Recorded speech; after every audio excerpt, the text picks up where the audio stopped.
Good evening and welcome to the Commemorative Air Force Warbird Tube webinar for this Wednesday evening. I'm your host, Steve Buss, and we're glad that you could join us. The webinar series is made possible by the Commemorative Air Force, and you can support the educational mission of the CAF through membership or donations. And for details on how you can be a part of the CAF, please visit our website, commemorativeairforce.org. Now, as you watch tonight's presentation, the questions may come to mind. Just type those in the chat box and we'll save time at the end to answer any questions you may have about tonight's presentation.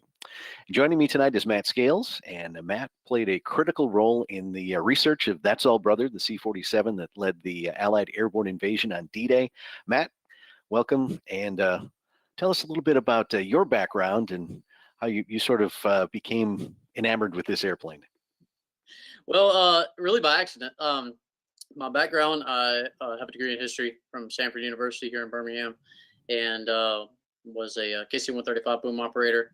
Actually just retired from the Air Force in December after 20 years. And so just always fascinated with history and the history of my squadron. And this airplane had a loose connection to my squadron. And it really was kind of an irritation more than a quest to look for the airplane. And then we kind of stumbled on the airplane, and I'll get into that, the details of that as we go along. Okay, so I'll go ahead and start.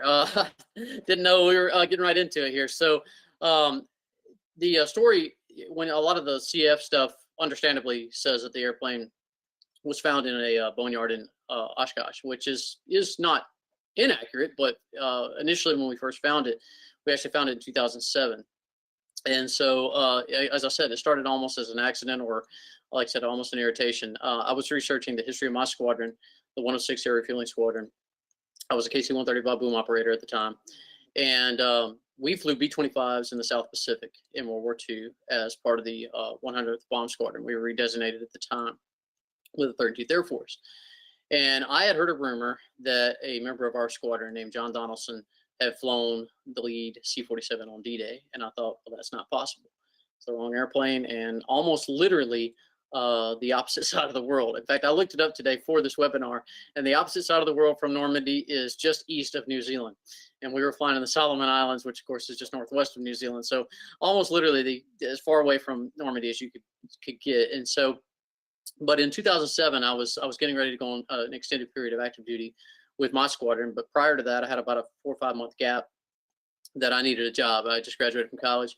And so I got orders to the Air Force Historical Research Agency, which is basically the archives of the Air Force. And I met another historian there named Ken Tilley. And I mentioned this to him. I said, you know, I'm hearing this rumor, and I'm not understanding why. And so you can go ahead and go to the next slide. And it all centers around this man, John Donalson. And as I say there, he was born in Georgia, attended Georgia Tech, and graduated in 1924, and then moved to Birmingham shortly after that and joined my squadron in 1926. That picture there is taken in 1936, and I knew that I had confirmation he was in the squadron as late as 1941. So it never crossed my mind that he may have left the squadron during the war. But it turns out that's exactly what he did. And so as I brought the question to Ken about the airplane, or about John Donalson, I said, you know, can we figure out where this is coming from? So if you can go ahead and go to the next slide. The way we kind of came across it was we thought, okay, well, if it says that he flew the lead airplane, then he had to have flown a Pathfinder. For those of you who don't know, the Pathfinders were groups of 2 and 3 C-47s that went to the various drop zones around Normandy ahead of the main wave to drop Pathfinder or paratroopers, who were called Pathfinders, to set up beacons for the other airplanes to follow to come into. They're very well documented, as I have here on the slide. There were 20 of them total. Of those 20, 11 went ahead of That's All Brother. And we looked at them, and none of them had John Donalson as a pilot. So I thought, okay, you know, where do we go now? And it was actually Ken's idea to say, well, maybe they mean the main wave, because following the Pathfinders, there were, I think, 20 formations of 36 to 45 aircraft each that came along and dropped the bulk of the paratroopers. So we looked it up, and we found out that the 438th Troop Carrier Group was the lead group that dropped the main wave, the first wave there. And so we went to the 3rd floor of the building. I'll never forget. pulled the group history, and the very first page in the June history was an 8x10 picture of John Donalson.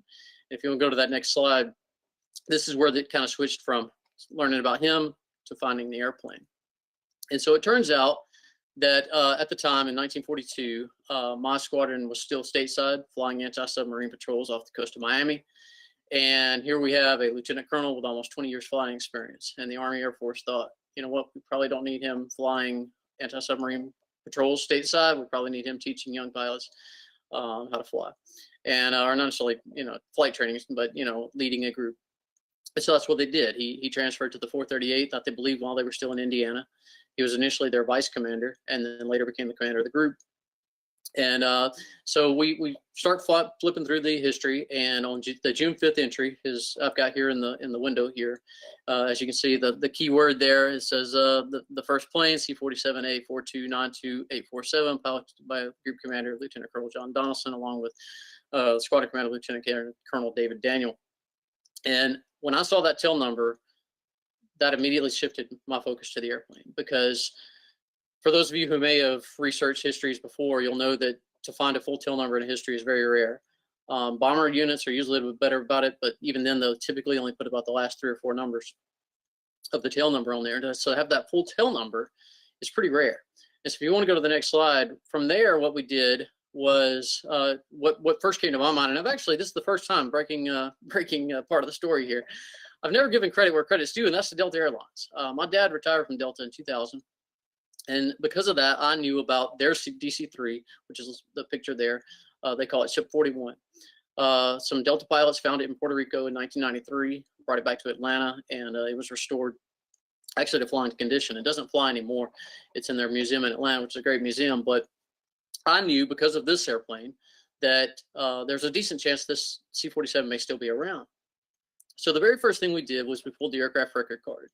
Every airplane in the entire Air Force, from the earliest plane to even the ones today, have an aircraft record card.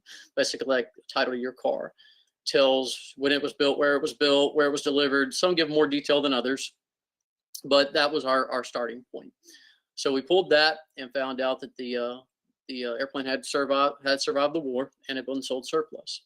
So from there, we went to another one of our coworkers who had a book on DC-3s that listed, I assume, every DC-3 C-47 that was ever made. And for this particular tail number, it listed an FAA registration of November 88874. So from there, we went to the FAA's website, and sure enough, it was still an active registration. It was assigned to a gentleman by the name of Bob Reed, as I have there on the slide, in Mesa, Arizona. He actually had a couple of Warbirds. I believe he had a C-53 and a couple others. And I believe, if I remember right, he either was and maybe still is a CAF member. And so we called him, and right then in 2007, and told him, hey, thought you might want to know your C-47 led the invasion of Normandy. He was excited, obviously, and we had a good conversation. But that really, it kind of ended from there. We had told him, it's his airplane, and I had other things I had to do. I had to go back to my squadron and get back to flying, and Ken had other things, and so that just kind of ended it at that point. If you want to go to the next slide. So I'll take a quick pause here, and we were just talking prior to the webinar starting that initially the CAF sought to disprove me, and they had a good reason to, and that was initially we thought we found the plane listed or shown there in the picture there called Bella Birmingham. The reason we thought this, we weren't just making a blind assumption. Newspapers at the time, as well as General Louis Brereton, who was commander of the 9th Air Force, he's actually in the video that so many people have seen of That's Our Brother Taking Off. Even in his personal journal, which I have a copy of, he lists the airplane as Bella Birmingham. That was the plane that Donalson normally flew. It was technically, I believe it was Daniel's plane, who was also from Birmingham. But again, obviously, as you saw in the picture I had there, it didn't list the name of the airplane, it just listed the tail number. So we had the right plane. We always had the right airplane. We just had the wrong name. And so again, they flew together. Every picture I've ever seen of Daniel and Donalson that are in the same picture, they're right beside each other. Obviously good friends, from the same hometown. And so, it all made sense. But because the airplane was the lead airplane, it had the SCR-717 radar. Fairly large radar for anybody that doesn't know, but actually a little bit bigger than a 50-gallon drum. And initially, the sort of, I guess, story was that, and including Donalson's daughter told me that he didn't want to pick holes into Bella Birmingham. Was not exactly accurate. The plane was delivered from Douglas to the UK, and then in the UK is where the radar was installed. And so they got a new airplane with this radar equipment in it. And so as a result, they weren't going to fly Bella Birmingham anyway. They were going to fly this one. And Donalson named it "That's All, Brother," as a message to Hitler, as I have there, just like Porky Pig at the end of Looney Tunes. That's all, folks. It's the end. And so he named it that. And that's the plane they ended up flying. And so again, we had the right tail number the whole time. We just had the wrong name. And so anyway, as a little side note, as I have there, I did later find Bella Birmingham. It was sold to the Mexican government. I can't remember, 50s or 60s. And the last entry I found is late 60s, early 70s in Mexico City. And I haven't seen anything since, so I can only assume that it's been scrapped. But again, for all I know, it may still be sitting on the side of some runway in Mexico City. But anyway, a side note. But yeah, that picture right there, actually, Donaldson's not in that picture. That's Daniel's typical crew, which includes everybody that flew on the flight on June 6th. But I'll get to those guys here in a little bit. So if you want to go to the next slide there. So it's sort of the rest of the story. Like I said, I left in 2007. That wasn't my typical job. I was not a historian at the time, full time. I was a boom operator. Went back to what I needed to do. But a few years later, I can't remember why, but for some reason I thought about the airplane, because when we first found it, when we first told Mr. Reed about the airplane, he told us he was thinking about selling it. It wasn't for sale at the time, but he was thinking about selling it. So I thought, I wonder if he ever did sell that thing. And so I looked it up. And a chill ran down my spine because I saw that he had sold it, and he had sold it to Bachelor Turbo Conversions. And don't get me wrong, Bachelor does an awesome job. They obviously played a huge role in the restoration of the aircraft. Great people, they've become friends, and that's great. But all I could think at the time was, there's so many out there. Why do you have to convert this one? So I called him. Again, I assume around 2010, 2011, something like that, and told them, and they were very nice. But again, it's their airplane; they can do whatever they want to with it. And so again, just kind of, all right, I've let you know what the airplane did, and I'll go on about my life. And so I did. And again, as I have there, a few years later, probably around 2013, I looked it up again because I knew most of their customers were in Europe. So I thought, well, that'll be the consolation prize. Maybe it'll go back to England. And so I looked it up, and not only had it not been converted, but I found an article on the Whitman Regional Airport website saying that they were thinking about selling it. And at that time, I told, as I say there, every Warbird owner I could think of. I flew with the Sheriff's Office helicopter unit at the time, and the guy that did our maintenance also did maintenance for a guy in Mississippi that had owned a number of Warbirds. Told him, told every museum. I even told the CAF in 2013. And the response was, we don't buy airplanes. And so, okay. And so anyway, not trying to throw anybody under the bus. I don't know who I spoke with, but that was the response at the time. And so anyway, and a variety of responses. One that still makes me mad to this day. A guy suggested that I was trying to find somebody to buy the airplane for me. So I don't know where he got that, but anyway, I didn't care who bought it. I just wanted it saved. And so, but again, I put it out there, and that's all I could do. And I never heard anything on it. Well, in June, it was either June 3rd or June 4th of 2015, I checked my LinkedIn account, which I very rarely check. I only use it for a side thing I do where I've done some research, or I had a couple things published. And I use it mainly for that. And I had a message in there from Adam Smith, the former vice president of the CAF, telling me that he was thinking the CAF was going to be starting their online fundraiser, which I think they either started on the 5th or 6th, I can't remember, of June. And he had actually sent the message back in April. And that showed you how little I had checked that account. But my daughter had been born either right before or right after he sent it. And so I had not checked it. And I started laughing. And it was about 11 o'clock at night. I'll never forget. I had just gotten off work. And my wife said, "What are you laughing about?" And I said, "This plane won't go away. It just refuses to die." And she said, "What airplane?" And she's used to aviation in my life, so to save an airplane, and I'm going to be more specific. And so I told her, and I joked with her. I said, "Well, you need to know there's another woman in my life, and she was born in 1944." And anyway, I told her the story, and I wanted to call Adam right then, but obviously I waited until the next day, and he told me the whole story. And in July, obviously the next month, 2015, I finally got to go to Oshkosh and see the airplane in person. That picture was taken at AirVenture that year, and which was just really cool. Like I said, we were talking about it before this started.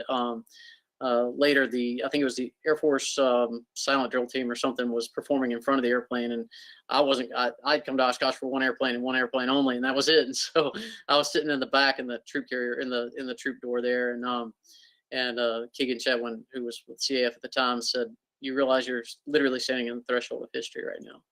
And it wasn't until then that it really hit me that, wow, this is a pretty special airplane. And so anyway, at that point though, for me, obviously the CF took, the fundraiser was successful. Everybody knows about that. And I know y'all are going to talk about that in a couple of weeks, I think. But for me personally, at that point, my attention shifted to the crew. If you'll go to the next slide, it's really almost become, it's really, really important to me that they get recognized, because in my opinion, without them, the airplane doesn't matter. And a lot of people have seen that picture, but a lot of people don't know who's who. And so that's why I identified them left to right is Harry Chalfant, Woodrow Wilson, Barney Blankenship, John Donalson kind of tucked in the back, David Daniel, Bob Grossword, and then John Shallcross. And obviously we could sit here and talk about this picture all day long. The Shallcross family provided this picture, by the way. And I love the look on Shallcross's face. He just looks giddy, like he just came back from the greatest adventure in the world. And Barney Blankenship looks like he just saw a ghost. But anyway, you could go into, and of course the Scottish Terrier, which you can see there. But anyway, so I really wanted to kind of learn more about those guys. I knew about John Donaldson, and to go a little more into his life. Like I said, he started flying in 1926. And he actually went to flight school with Charles Lindbergh, as I have there. They remained friends for the rest of their life. I actually, his grandson showed me a picture not terribly long ago of them sitting on a couch, both as older gentlemen. He remained in the Air Force, or in the Alabama Air National Guard, later rose to the rank of Major General, and was the Adjutant General of the state of Alabama, which is pretty unique, especially for our state, because we're very Army Guard centric. So for an air guy to be in charge is a pretty big deal. He died in the early 60s, and he's actually only buried about 2 miles from my house here. I've been to his grave a number of times.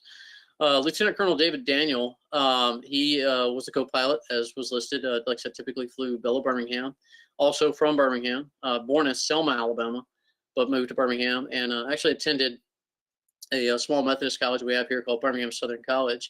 And the reason I mention that is because for future reference, if That's All Brothers ever at an air show with the P-51 Tempest Fugit, they need to do a formation flight together, because Tempest Fugit was flown by William Allen Daniel, who also attended Birmingham Southern, and their pictures right beside each other in the yearbook. So it'd be cool to see the two airplanes flying together. They both went on to great things in aviation, but I digress.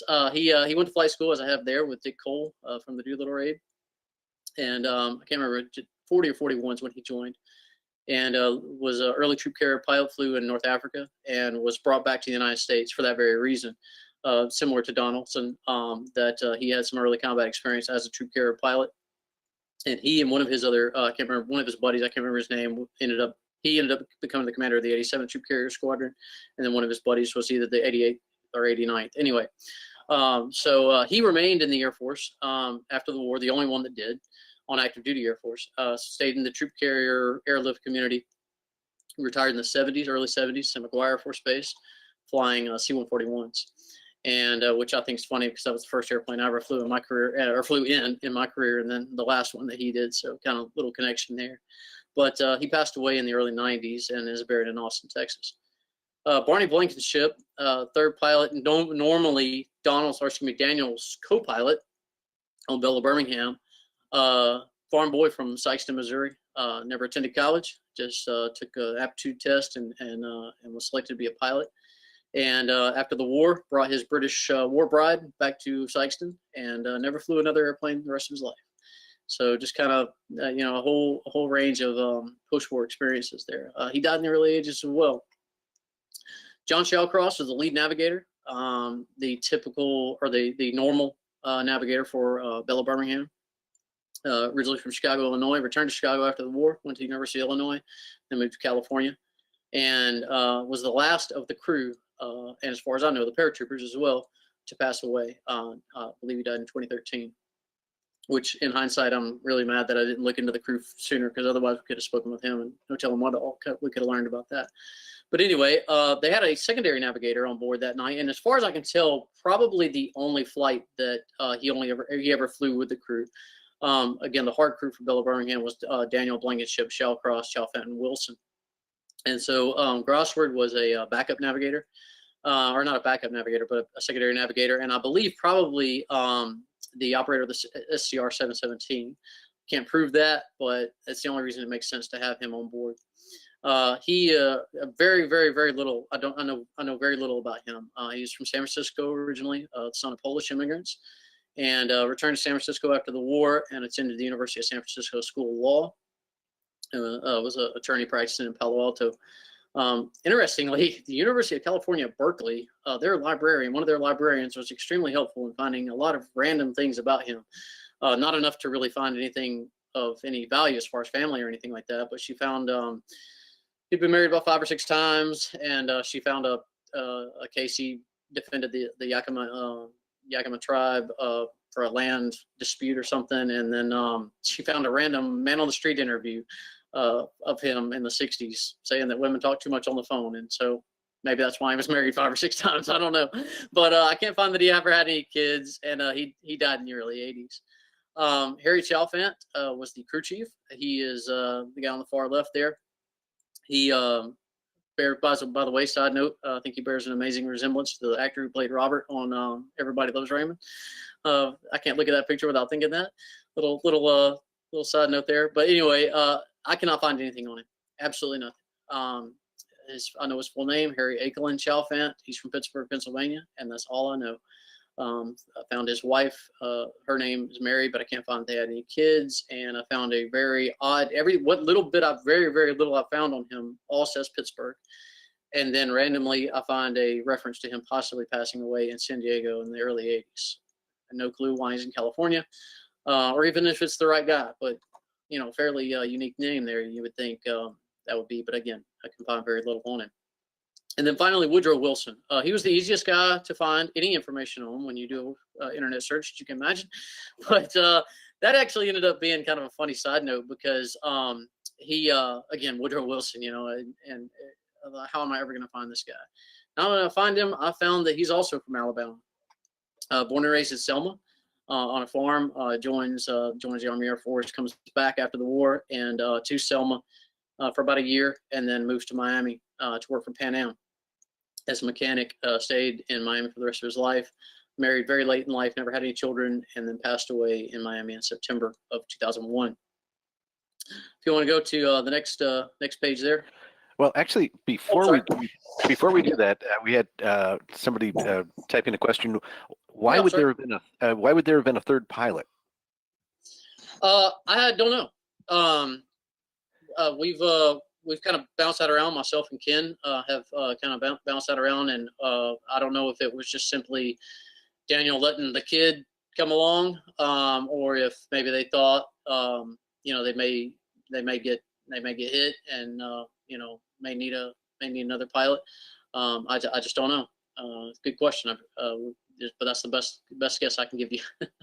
Oh, that's all right. And just what struck me as you were talking about the crew is this is like doing a family tree for your own family, or in this case, kind of digging into the family that was a part of That's All Brother that night.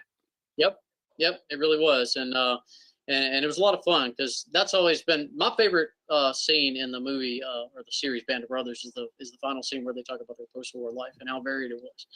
And that's what I like about these guys is you always hear Greatest Generation, and everybody thinks it's just because they fought World War II. Well, yeah, that would be enough, but it's what they did after the war, and little things like going to the moon, and little things like that. And so you have a very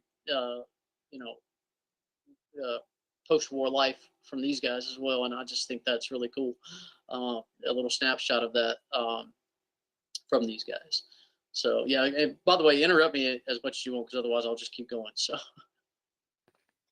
but yeah, okay. So to move on with the paratroopers, a lot of people have asked about the paratroopers, and a little sort of side note here, and that is that It's my educated guess that, well, first of all, most C-47s that night carried about 18 paratroopers. I believe that That's All Brother probably carried less than that.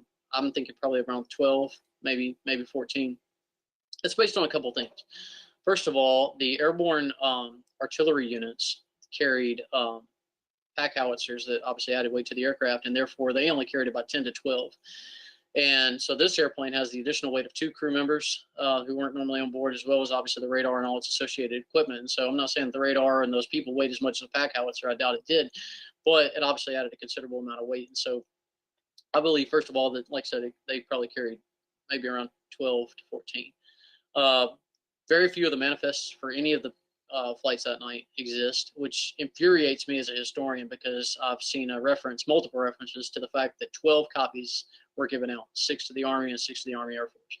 And why nobody thought between all 12 of those copies to save one is beyond me. But I think one of the regiments of the 82nd Airborne, a large number of theirs survived, but outside of that, it's just 1s and 2s here and there. And unfortunately for this airplane, it doesn't exist. And so the way I like to talk about it, as I have here on the slide, is there are 4 that we know for a fact are on there from the film, and then 1 from a secondary source, and then the 3 that I call highly likely, and I'll get into why here in a second. But of the ones that are confirmed, George Van Horn Mosley Jr. was the commander of the 502nd Parachute Infantry Regiment. That's the plane, or that's the unit That's All Brother, and it's the airplanes behind it dropped. By the way, their call sign that night was Kickoff, which I think is pretty funny. 502nd's call sign was Kickoff, not That's All Brother, but the whole regiment, and which is obviously applicable since they're the beginning the invasion. But yeah, Colonel Mosley was the commander of the 502nd, and so he's obviously on board. I have him in that bottom picture. His back's to the camera, but he's actually in the famous pictures you see of Eisenhower walking around all the troopers. He's right behind him. And so I've seen enough pictures of him. I know that that's him now. But anyway, so he's on board. We know that. Major Douglas Davidson, regimental surgeon. He's, like I said, there in that first picture. He's a real tall guy. I think he's about 6'5", 6'6", is what his daughter told me. Regimental surgeon, as I said, fascinating guy, and the only guy who has 2 connections to That's All Brother. He was the leader who jumped from it, obviously, on June 6th. But he was also the head medical officer in Bastogne for the 101st Airborne. So he was resupplied by it, obviously, in Bastogne. And so, but he jumps. Side note for him also, he actually negotiated, just fascinating life. He negotiated a medical ceasefire in Carentan. They talk about him walking across this hardball road, which just standing straight up at 6'6", he was an easy target, but he talked with a German medical officer and negotiated a medical ceasefire to be able to take care of some wounded guys. After the war, comes back and I can't remember exactly what field. I want to say it was some kind of like pediatric brain surgery or something. It was some of the pediatric. I know that in I believe Philadelphia, and I think he died in the 70s if I remember right. I can't remember when Colonel Mosley passed away. But then the 4th one we have is Chaplain Raymond Hall, pretty famous to be the first chaplain ever airborne qualified. He's sitting there to Davidson's left. General Brereton, by the way, there is to their far left. But Raymond Hall, another, again, fascinating character, went to Brown University. My understanding is he still holds 1 or 2 swim records for Brown, and which is pretty neat. Had a couple nicknames, Jumping Jesus, the Parachuting Parson, all that. I believe he actually came in on a glider at Market Garden and got hurt, if I remember right. But anyway, real fascinating guy. Stayed in the ministry after the war. For an organization out of New York that ministers to commercial merchant mariners. Kind of a unusual thing there. And then the final one is Lieutenant Colonel Ben Weisberg. He's not in the film, but we have multiple secondary sources from the time that say he jumped right behind Mosley. Some people may question this because the 377th, which was his unit, the 377th Parachute Field Artillery Battalion, jumped considerably further back. But Colonel Mosley wanted him with him because he was his artillery commander. An interesting side note here for that is, and I've joked with Colonel Weisberg's daughter about this. Well, this part's not funny. Unfortunately, the 377th took extremely heavy casualties. They were misdropped. I think, if I remember right, pretty far west, and they didn't have any of their howitzers, ended up having to fight as infantry and took some pretty heavy casualties. And as a result, Ben Weisberg hated troop carrier pilots and troop carrier units, apparently to the point of even going and trying to go to their bases when he got back to England, and like even trying to fight some of the guys. And so I joke, the funny part of that story is now that he's been brought back because of a C-47. And I joked with his daughter that he'd probably turn over in his grave if he knew that he was now associated permanently with a C-47. But yeah, so those are the 4 confirmed. The 3 that I consider highly likely, as I have listed there, is First Sergeant David M. Taylor. He was the senior enlisted guy for the 502nd at the time. And as anybody in the military would know, the senior enlisted guy is going to be with the commander. Taking that a step further, I spoke with his nephew, he's from North Carolina originally. Spoke with his nephew and didn't mention a thing about the airplane. Just told him I was researching the 502nd, just curious about it. Talked for a long time about it. I think his nephew was around 10 or 12 when the war ended. And so anyway, we were talking, and I said, did he ever happen to talk about D-Day? He said, yeah, as a matter of fact, I remember him telling me if I hadn't been on that very first airplane, I wouldn't be alive today. And so again, it makes sense. He had no reason to say that. I wasn't, trying to connect him to the airplane or anything like that. Plus his position in the unit, again, makes that very likely. But after the whole debacle with getting the wrong name for Bella Birmingham versus That's All Brother, I'm not going to say, yes, it was, because for all I know, somebody will pop up and say, no, he dropped, 15 planes back. But it seems very, very likely. Similarly, Corporal Victor Nelson from Michigan gave an interview in 1994. Again, nobody knows anything about the airplane at the time. And it's a small town paper, nothing like Detroit Free Press or anything like that. It's a very small town newspaper where he says that he was on the lead airplane as well. This is bolstered by the fact that he was assigned to the regimental headquarters and served as Colonel Mosley's bodyguard. So again, all that adds up to say, yeah, he probably is very, very likely to have been on board the airplane. In that article, he mentions turning to a buddy of his and saying, look, Johnson, there's the coast of France.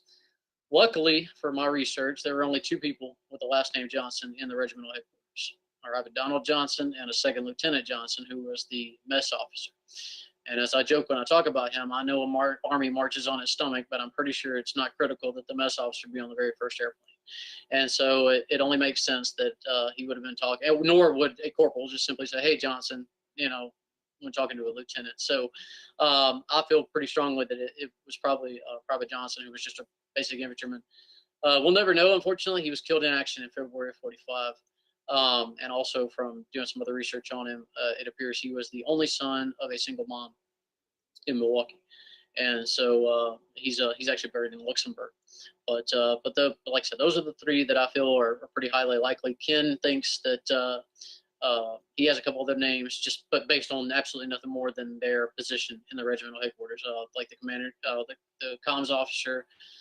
Colonel Mosley's going to want his comms guy with him. Maybe probably a couple of radio operators and all that. But so roughly, maybe 5 to 7 more guys that we could probably try to find if we really dug hard enough. But at least for right now, that's as far as I've been able to get.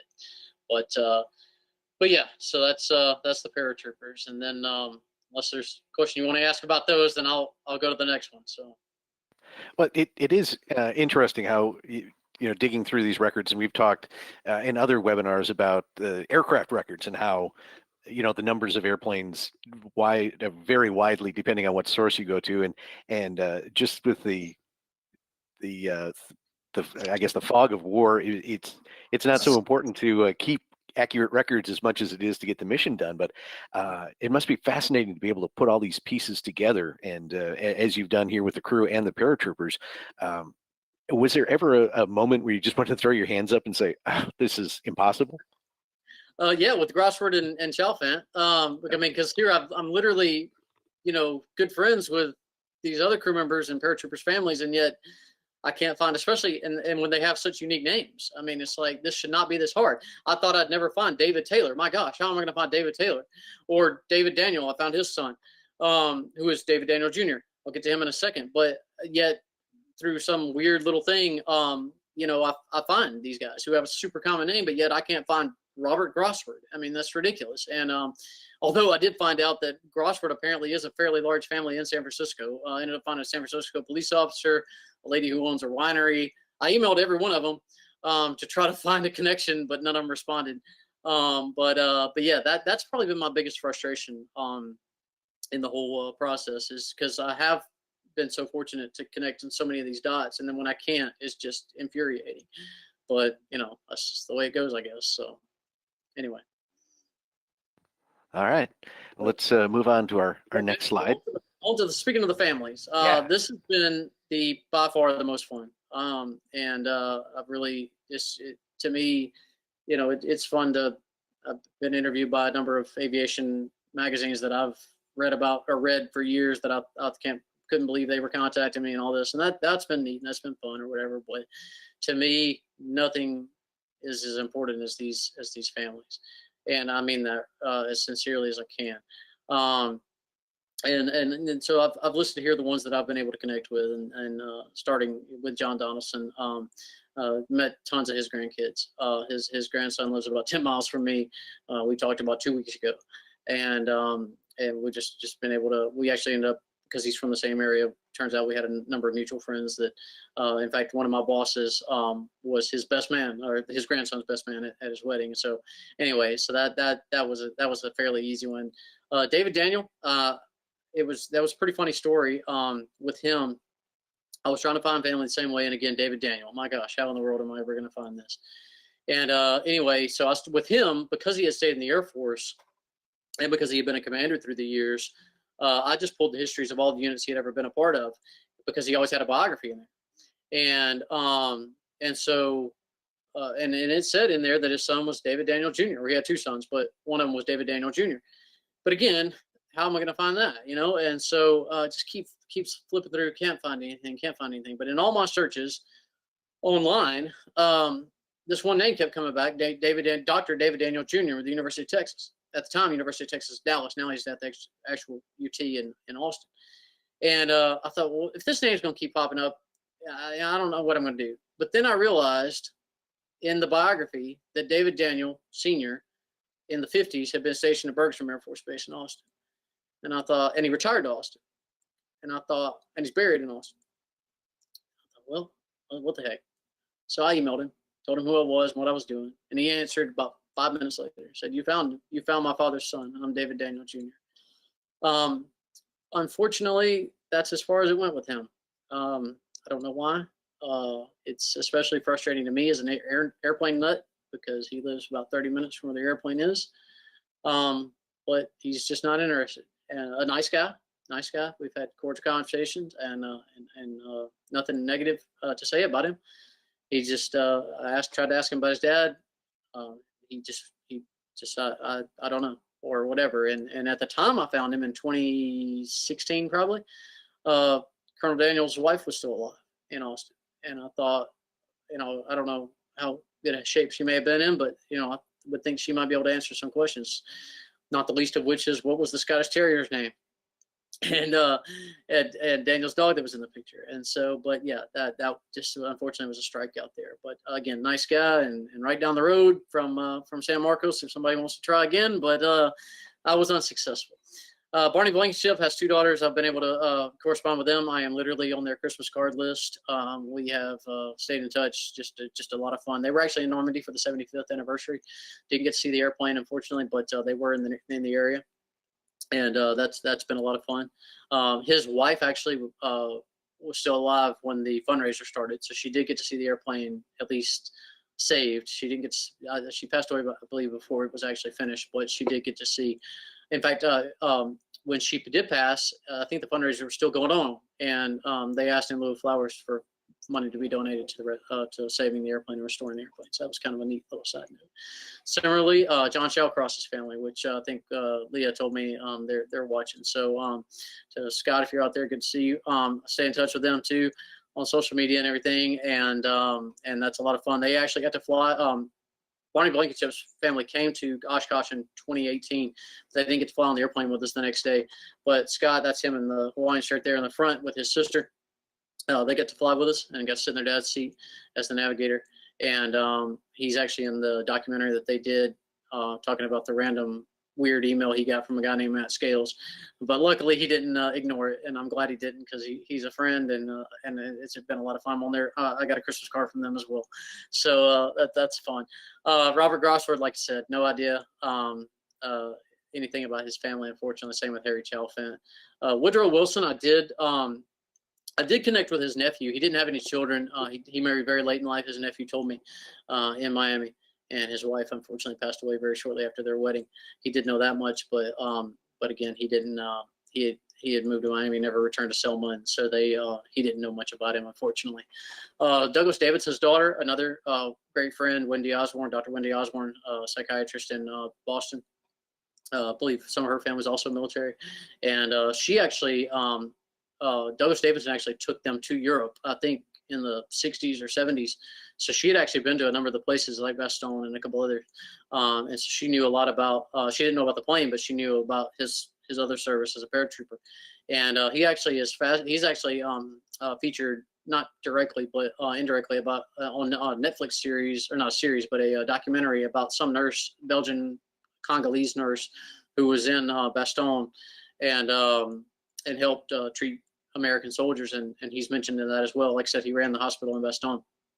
And anyway, so she told me little things like that I never knew, which was really cool. And she's a good friend. Like I said, Ben Weisberg, I joke with his daughter, Courtney Johnson. She lives in Seattle. She knows a whole lot about her dad. Very involved in a lot of the paratrooper stuff, and tried her best to help connect me with Mark Bando, the go-to guy for paratroopers. To this day, he still won't talk to me, according to Miss Johnson. He was burned really bad by Steven Spielberg after helping him out with Band of Brothers, not getting any credit for it.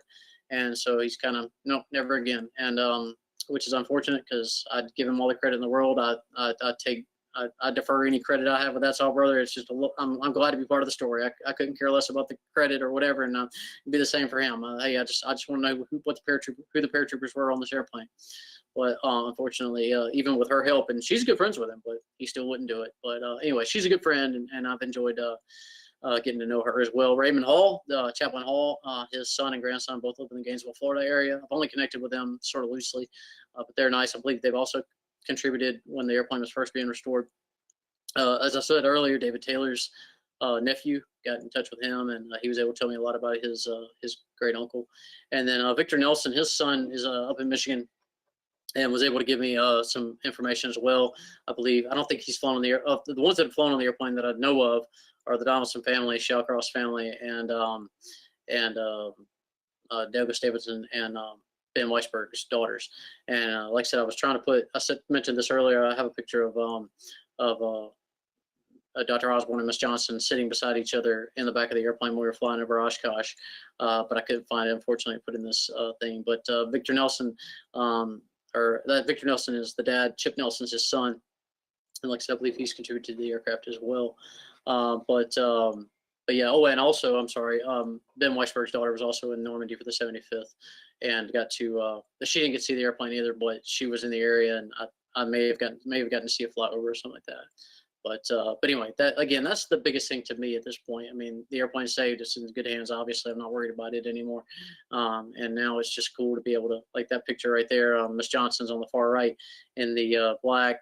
Dr. Osborne's sort of tucked back in the back, and by me actually. Now that I see that, and then Scott there in the front with his Hawaiian shirt, and Ken Tilley, who helped me.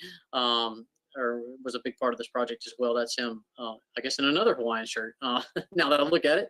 And he got to fly on that airplane as well. That's his son behind him. And so anyway, but yeah, that's been my just absolute joy, is to bring them back to their airplane and let them sit in the same seats that their dad sat in, and see the same airplane. But yeah, so any questions on that, or you want me to go to the final? Well, the final. I was just thinking. Oh, we're doing fine on time. I was just looking at that picture and realizing and it's just an encapsulation of what the CAF is all about. You see our flight crews there in their flight suits with huge smiles, because they know the significance of the people they've just flown on this airplane, and the significance of the airplane, and the responsibility that they have to keep it flying, but also to be able to share it with the families and with the general public, all around the country, and in fact, overseas as well. So it really, that's a fantastic picture. Yeah, well, that's actually, I really wish I could have found the picture of Dr. Osborne Miss Johnson, because now bless her heart, Dr. Johnson, she cried from the time she saw the airplane till the time we got off, and but it was just a great shot, because again, it was, I've joked with them that obviously their dads and granddads were far more occupied with far more important things at the time, but it's almost like, hey, as they're loading up for D-Day, it's like, 75 years from now, your sons and grandsons and granddaughters and everything will be coming together because of this airplane you're standing in front of, and who would have thought, and so it's just really, really cool, and that's the part that, yeah, like you said, is being able to carry on their legacy, and like I said, in their part, the thing I always like to say to them is, most people go to an air show and say that's the kind of airplane your grandfather flew, and they're in a very, very, very small fraternity that says that's the airplane, and so yeah, a very cool thing. And interesting, as you talked about the crew earlier, and how all their lives sort of diverged after the war, but for that one moment in time, they were all part of something together, right? And then after the war, and they go into civilian life, or whatever they're doing after World War II, and they go their separate ways. But yet, at this point, now their families come back together in the same airplane, Exactly. that they flew in 75 Exactly. years earlier. It just gives you chills thinking about it. It does. It absolutely does. And like I said, to me, that's what it's all about. And because yeah, their dads came from, well, I was about to say all over the country, but half the crew's from Alabama, so that's not really saying much. But yeah, I mean, it's because that's the other part that I really didn't get into with the crew. But you have Daniel, who grew up basically raised by his grandparents. I didn't get into that. So you got Donalson, who grew up on a farm, but yet attended Georgia Tech, became a hell of an engineer, as they say. And then you got Daniel, who dropped out of college, actually. First of all, raised by his grandparents, single mom, and largely raised by his grandparents. Drops out of college, and then becomes a pilot, and later a full-bird colonel in the Air Force. You have Barney Blankenship, farm boy from Missouri, who's never driven anything but a tractor, and yet he learns how to fly an airplane. And and then John Shallcross, almost said Scott. John Shallcross worked in a music store before the war, and then he drops that to go to the war, and you look at it that way. And Bob Grossford, I do know, worked on some kind of merchant vessel in San Francisco, and Woodrow Wilson was just a high school kid that just left high school and went to the war. Harry Chalfant, actually, I do know Harry Chalfant worked for an electric company. Was prior to the war. I do know that much. He, a lineman, actually, working a utility guy, working on electric poles. And again, they all drop all that and go to the war. And just so typical of any World War II story. You could pluck any of these airplanes up. All the one in the very back, and you'd find, no doubt, a similar story. And not to mention, obviously, what they did after the war, but even before the war, and it's and yeah, they all come together on that one night to do that one thing and save the world. And I have to mention this. This has nothing to do with That's All Brother, but it is World War II. Any of these guys will probably say the same thing. And that is a good friend of mine, sort of my adopted grandfather, was a Marine in World War II, and we used to talk all the time about it. And one time I said, "You realize you guys saved the world, right?" And without even skipping a beat and not trying to be, braggadocious or anything, he said, "The world needs to save it." And in his mind, it was no different than if I was to walk upstairs and see that my trash is full and take it out. If somebody made a really big deal of that and kept asking me questions about it and went on and on, like, it was full, it needed to be taken out, take it out. I went to the next thing, no big deal. And that's the way he saw it. It was, okay, I was doing this, and then the world needed to save us. I went and saved the world, and then I went and worked in banking or whatever.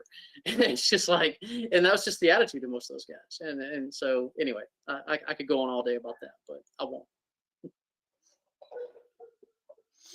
But you want me to go to the next slide? I think it's the last one. Yep, go ahead. Okay.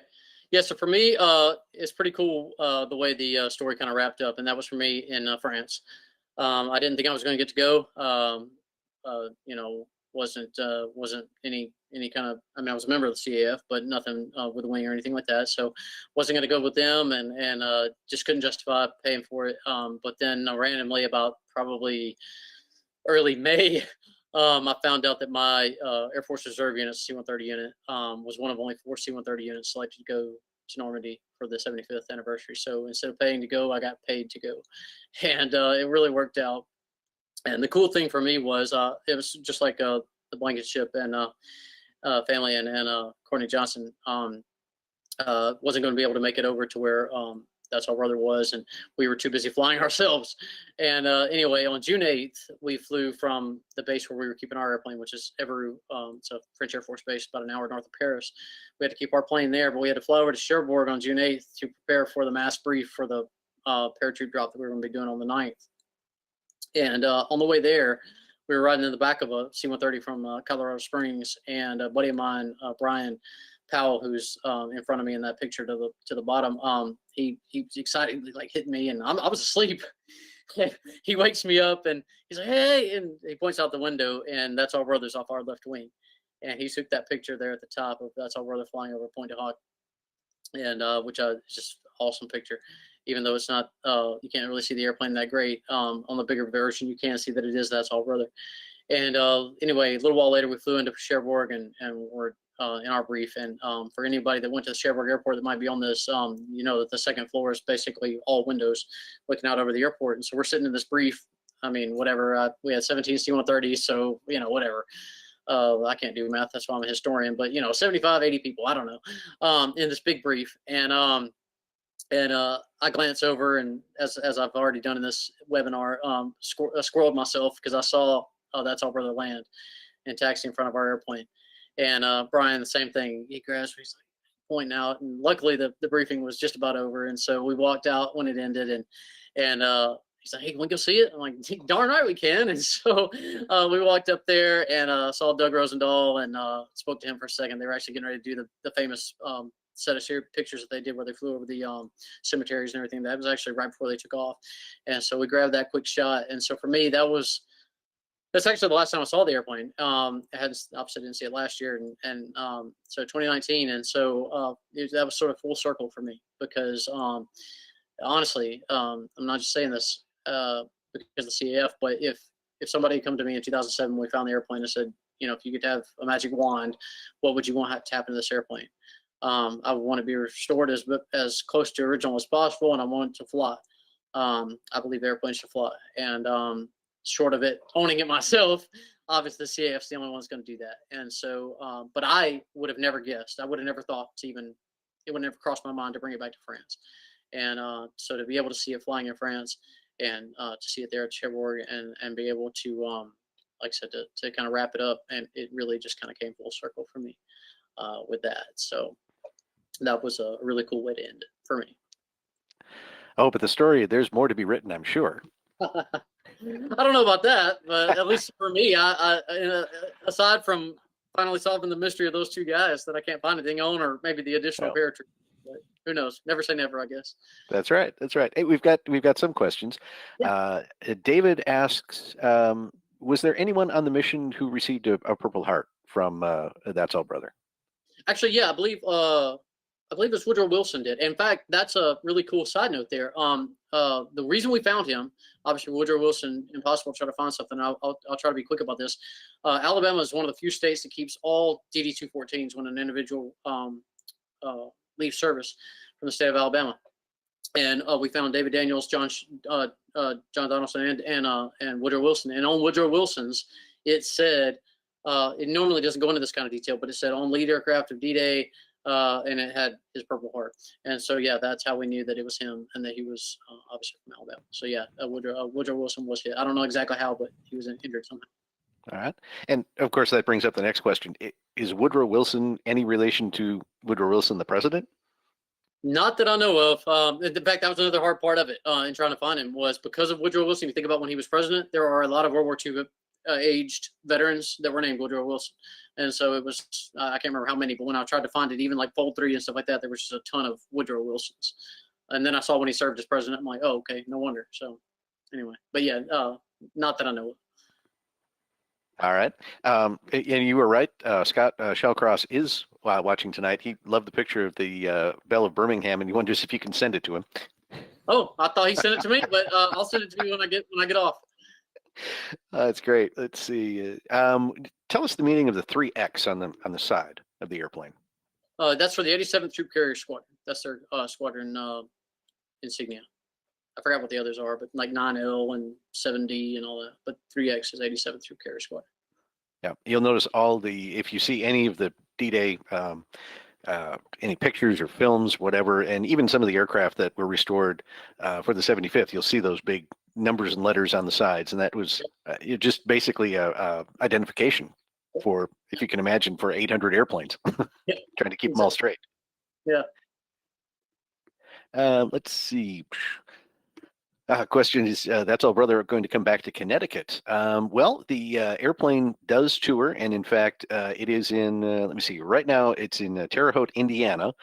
Tomorrow is its last day in Terre Haute, and then it's moving on to Ohio, where it will be in Hamilton, Urbana, at the Wright-Patterson Air Force Base, and finally in Xenia, Ohio, and then back to its home base with the Central Texas Wing in San Marcos in May. But just search the Central Texas Wing homepage, and you can find the schedule for That's All, Brother. And I'm sure, depending on how they lay out the tour, that sometimes they go east, sometimes they go west. So if not this year, possibly next year, to be able to ride in the airplane. And I'm just looking through the questions here. There was one. There was one asking about history here, and I missed that.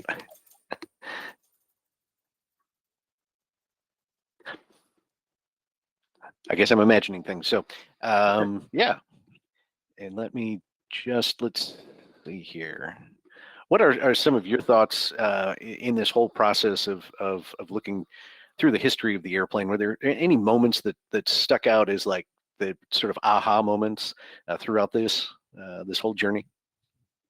As far as the airplane itself, not really. One thing that, well, I guess really the only thing as far as the airplane itself would be the fact that it was given to another crew right after D-Day.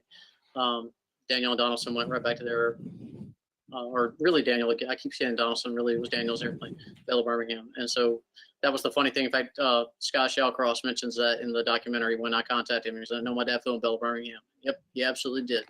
For the vast majority of the war, but this one night he flew on this one airplane. And it's funny because I've told him and I've told some of the other family members, I said, I think if we told your family member now about this airplane, they wouldn't give a rip. I mean, they might be like, okay, cool, but they'd probably be more disappointed that Bell of Birmingham wasn't saved, because that was, as far as they were concerned, that was their airplane, not this one. And so, kind of a funny little side note to it, but yeah, that'd probably be the biggest one.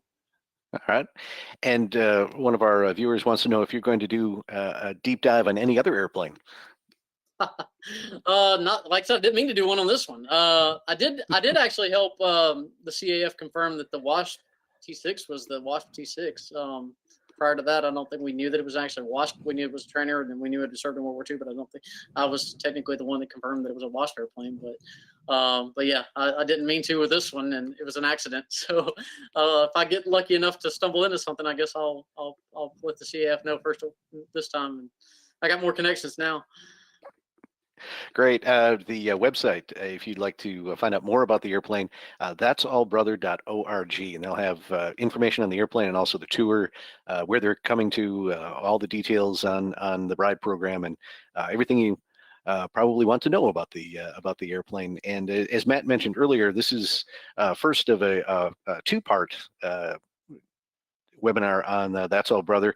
In a few weeks, we're going to take a look at sort of where Matt's story ends, where the CAF kind of takes over the airplane after the fundraiser is over, and the intense work that went to restore the airplane to as near original condition as it possibly can be, and the fantastic work done by the folks at Basler Turbo Conversions in Oshkosh, and also what it's like to operate the airplane, a 1940s airplane in today's environment. So we'll be talking with some of the folks with the Central Texas Wing. So watch our website and Facebook page to find out more about when you will see that. And like I said, just be in a couple of weeks. So Matt, just in the last couple of minutes or so, we have any final thoughts before we sign off tonight?